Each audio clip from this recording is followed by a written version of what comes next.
আসসালামু আলাইকুম নমস্কাৰ মোৰ নাম হাবিলুদ্দিন নিৰক্ষৰ কবি ঘৰ মোৰ গুনিয়ালগুৰি জিলা বৰপেটা অসম মই আহিছোঁ দিছপুৰ গুৱাহাটী MLA হোষ্টেলত আহিছোঁ আমি জনীয়া সমষ্টিৰ বিধায়ক হাফিজ ৰফিকুল ইছলাম সাহাবক কেইটামান প্ৰশ্ন কৰিব বিচাৰিছোঁ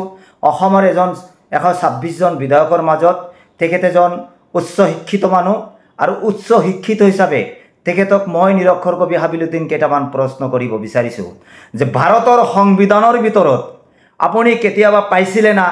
যে আমাৰ অসম দেশৰ কিছু সাংবাদিক বন্ধুসকল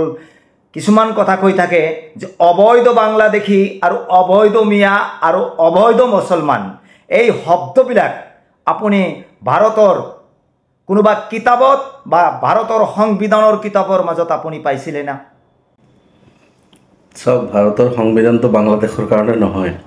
গতিকে তাতে বাংলাদেশ পাকিস্তান বা চীন জাপান এই কথাবাৰ্তাবিলাক থকাৰ কথা নহয় কিন্তু কথা হ'ল যে নাগৰিক প্ৰশ্ন আপুনি সুধিছে নাগৰিক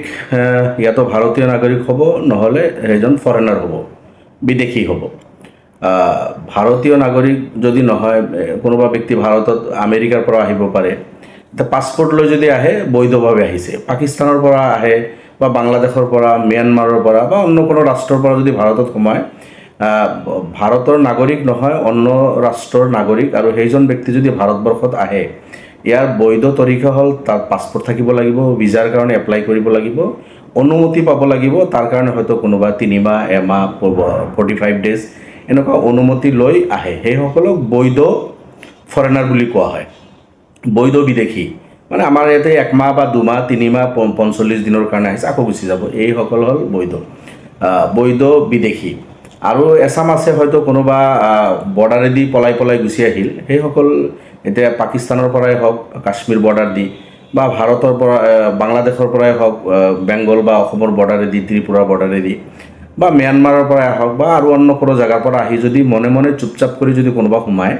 সেই সকলতো অবৈধ বিদেশী বুলি হ'ব এনেকুৱা কথা কিন্তু আপুনি যেটো সুধিছে অসমৰ ক্ষেত্ৰত অসমত এছাম ব্যক্তিয়ে পলিটিক্যাল লিডাৰ এতিয়া মুখ্যমন্ত্ৰীও আৰম্ভ কৰিছে মুখ্যমন্ত্ৰী ডাঙৰীয়াও এতিয়া আৰম্ভ কৰিছে আৰু আপুনি কিছু সাংবাদিকৰ কথা সুধিছে এছাম সাংবাদিকো এই কথাবাৰ্তাখিনি খুব বেছিকৈ প্ৰচাৰ কৰি থাকে সেই সকলে অসমত যিসকল মুছলমান আছে যিসকল বংগীয় মূলৰ মুছলমান বুলি কোৱা যায় এই সকলক কেতিয়াবা মিয়া বুলি কয় কেতিয়াবা সন্দেহযুক্ত বুলি কয় কেতিয়াবা অচিনাকি বুলি কয় কেতিয়াবা অবৈধ বিদেশী বুলি কয় কেতিয়াবা বিভিন্ন নামেৰে নামকৰণ কৰি এই মানুহখিনিক হাৰাশাস্তি কৰি আছে আৰু এটা আজি নহয় এটো 100 বছৰ আগৰ পৰাই চলি আছে আপোনালোকে যদি জানে 1919 চন তেতিয়া ভাৰতবৰ্ষ বাংলাদেশৰ জন্ম হোৱা নাছিল পাকিস্তানৰো জন্ম হোৱা নাছিল কৰাচী লাহোৰ ঢাকা কলকাতা মুম্বাই দিল্লী গুৱাহাটী এই সব ভাৰতবৰ্ষ আছিল তেতিয়া 1919 চনত এই সব জায়গা ভাৰতবৰ্ষই আছিল ভাৰতবৰ্ষৰ অংগ আছিল সেই সময়তো এই যিখিনি মানুহৰ কথা অসমৰ এই মানুহখিনিৰ কথা আপুনি বংগীয় মূলৰ মুছলমানৰ কথা আপুনি সুধিছে এখেতসকলৰ কাৰণে সম্মুখত মানে এনেকুৱা লাইন দি দিয়া হ'ল যে আপোনালোকে এফালে যাব নোৱাৰিব আপোনালোকে এইখিনিতে থাকিব লাগিব অথচ সেই সময়তো ভাৰতবৰ্ষৰ নাগৰিক হিচাপে এক জায়গাৰ পৰা আন এক জায়গালৈ যোৱাৰ তেখেতসকলৰ অধিকাৰ আছিল বেলেগে গৈ আছে এইসকলে যাব পাৰিব কিন্তু এই দুৰ্ভগীয়া মানুহখিনি এইখিনি মানুহ দুৰ্বল আছিল বা সাধাৰণতে খেতি বাতি সৰুৰা বিজনেছ কৰি জীৱন যাপন কৰা এই কমিউনিটি এখেতসকলৰ মাজত সম্মুখত এনেকুৱা মানে লানি টানি দিয়া হ'ল যে আপোনালোকে এফালে আৰু নাযাব এইটো লাইন পথ বুলি কয় আপোনালোকে জানে এইটো কেতিয়া হৈছিল 1919 চনত তো 1919 চনত পাকিস্তান নাছিল বাংলাদেশ নাছিল সেইটো সেইখিনি সময়ত গোটেই ভাৰতে আছিল তো ভাৰতৰ পৰা বংগৰ পৰা যদি কোনোবা অসমত আহিছে ঝাৰখণ্ডৰ পৰা বা বিহাৰ উৰিষ্যাৰ পৰা আমাৰ চাহবাগানী ভাইসকল আহিছে 1800 চনত সেই একে সময়তে আপোনালোকে জানে ব্ৰিটিছ পিৰিয়ডত এই বংগীয় মূলৰ মানুহখিনি ব্ৰিটিছে যেতিয়া দেখিছে ইয়াতে খেতিবাতি কৰাৰ প্ৰয়োজন খেতিবাতি কৰা মানুহ নাই তেতিয়া ব্ৰিটিছে তেখেতসকলক উৎসাহিত কৰিছিল যে আপোনালোকে এই অঞ্চলবিলাক খালি আছে ইয়াতে আপোনালোকে যাওক কেতিয়া কৰিছিল এটো আজিৰ পৰা 150 বছৰ আগত আজিৰ পৰা 130 বছৰ আগত তেতিয়া কৈছিল যে আপোনালোকে তাতে গৈ এই খেতিবাতি কৰক বা এইখিনি কৰক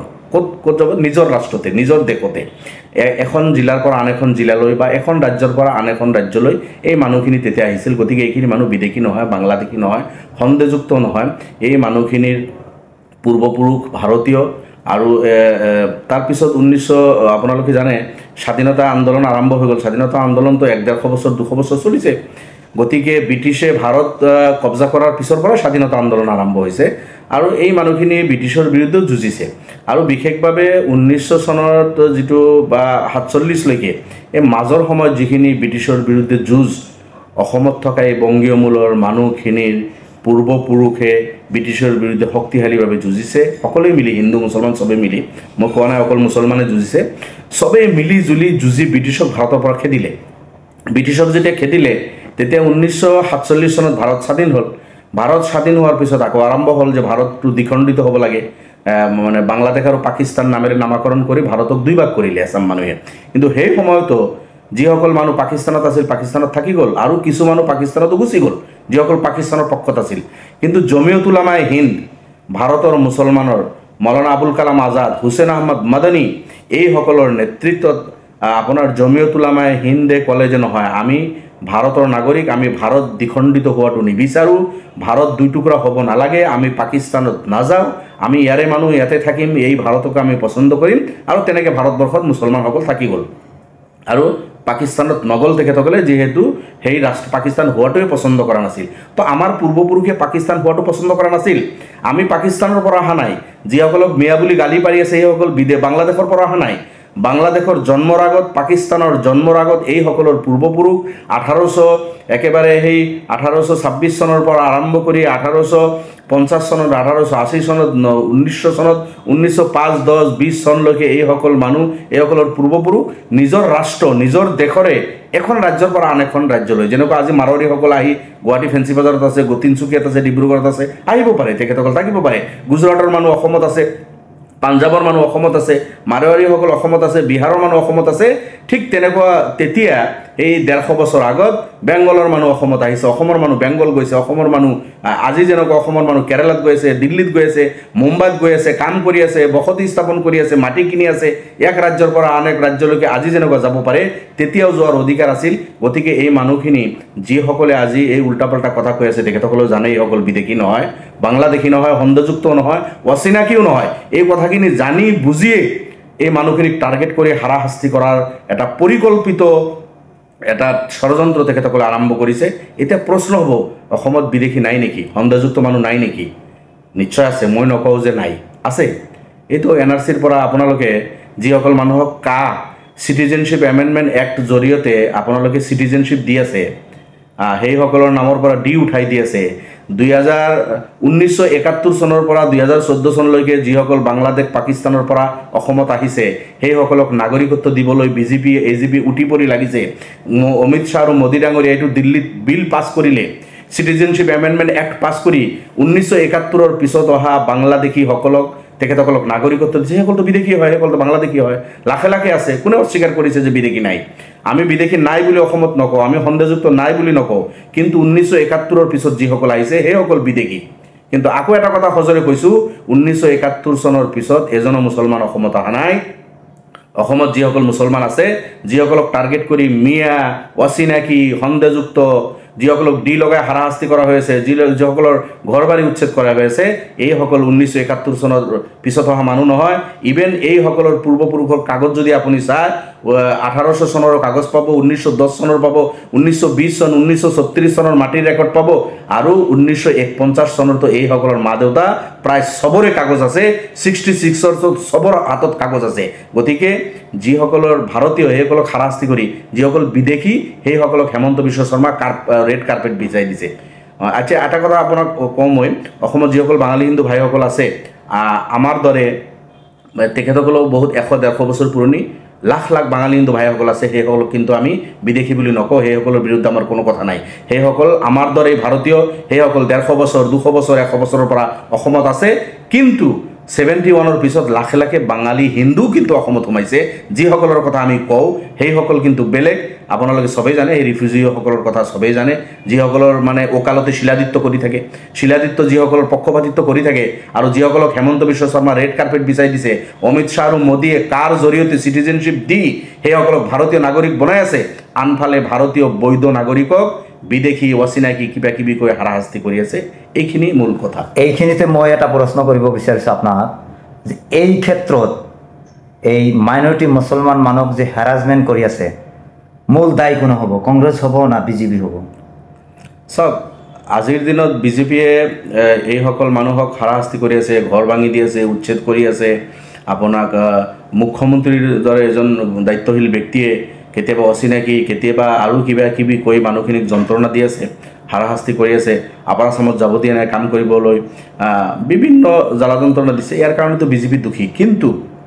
আপুনি যিটো প্ৰশ্ন কৰিছে,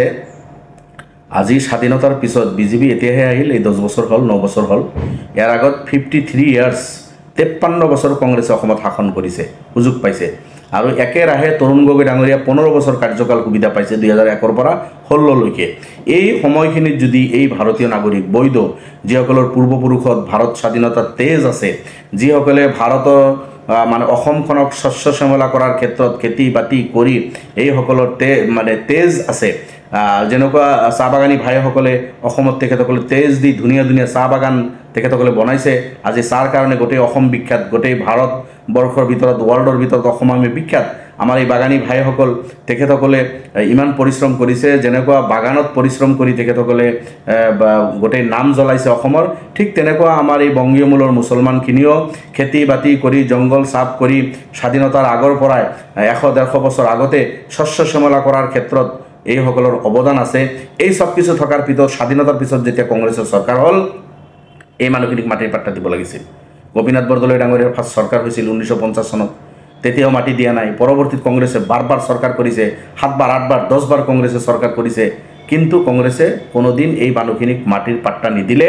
বহুতবাৰ কংগ্ৰেছে প্ৰতিশ্ৰুতি দিছিল, তেখেতসকলৰ মেনিফেষ্টোতে এই কথা উল্লেখ কৰে যে এইবাৰ চৰকাৰ আহিলে চৰৰ মাটিৰ পাট্টা দিম, এইবাৰ চৰকাৰ আহিলে ভূমিহীন মানুহক পাট্টা দিম, কিন্তু মুছলমানক পাট্টা মুছলমানে নিদিলে। একেৰাহে 15 বছৰ সুযোগ পায়ো নিদিলে। মুছলমানৰ কেবিনেটত কংগ্ৰেছে নিদিলে। আৰু কংগ্ৰেছৰ কেবিনেটত কেইবাজন মুছলমান মন্ত্ৰী থকাৰ পিছতো এই মুছলমানখিনিক মাটি নিদিয়াৰ কাৰণে আজি হেমন্ত বিশ্ব হয়তো সুযোগ পাইছে, সুযোগটো লৈ আছে, বুলডোজাৰ চলাবলৈ সুযোগ পাইছে। তো য'ত বিজেপি অপৰাধী, য'ত বিজেপি এইটো ক্ৰাইম কৰি আছে, তাত মই ভাবোঁ কংগ্ৰেছো কোনো গুণে কম নহয়, সমান দুখী। কংগ্ৰেছ আৰু বিজেপি সমান দুখী। এই জাতি জনগোষ্ঠীটোক মানে বঞ্চিত কৰাৰ কাৰণে সমান দুখী।